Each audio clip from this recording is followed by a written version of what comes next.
So someone erased one of my whiteboards today, and this is kind of a big deal because, for context, I have been studying biochem for the MCAT. And one of the best ways to study metabolism, which is about like 80 or 90% of all the questions on the MCAT, or 80 or 90% of the hard questions on the MCAT, is to write down all the pathways and everything. Now, let me just show you a sneak peek of like what I'm using to study. Right here is like one of the whiteboards where I just list the 3 different states and what each thing is happening in the other state. The whiteboard that did get erased was that.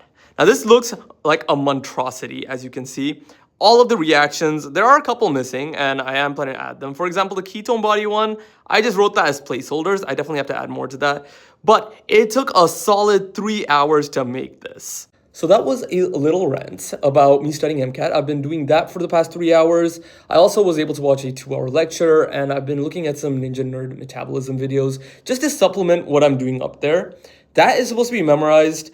I just need to know the processes that I keep going. And this is slightly embarrassing to admit because I am a biochem major. I can basically graduate at this point, but I don't know half the information on that board. So we are working on rebuilding our basics just before the MCAT, which is February 13th.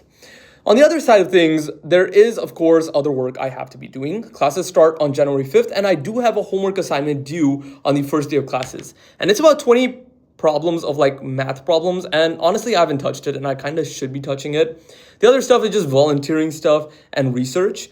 The main huge concerning part of research is this. I had a plan to finish at least a decent amount, something presentable, this entire winter break. And I did not do any of that. I have just been studying MCAT, and that is really concerning because deadlines are coming up for Monday for both my research labs, and I just haven't touched it. So by some miracle tomorrow, we're going to somehow do research. We're going to continue our MCAT studying.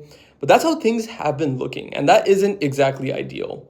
On that note, though, I have been trying to get a good 7 to 8 hours of sleep. I was able to go to the gym today, which was great. I didn't go to the gym on January 1st because usually there's some closing issues with that. But I went to the gym today, and I did get around 8 hours of sleep today. I really need to start my research, and I really need to start these other things. But yeah, that is pretty much how things are going. They're both good, and they're both bad at the same time. But at least based on what that whiteboard is, and based on my memorization level, biochem for the MCAT is looking good. We're going to start doing bio next, but that's just basic idea. Anyways, hopefully you all are doing well. Take care. Have a wonderful day.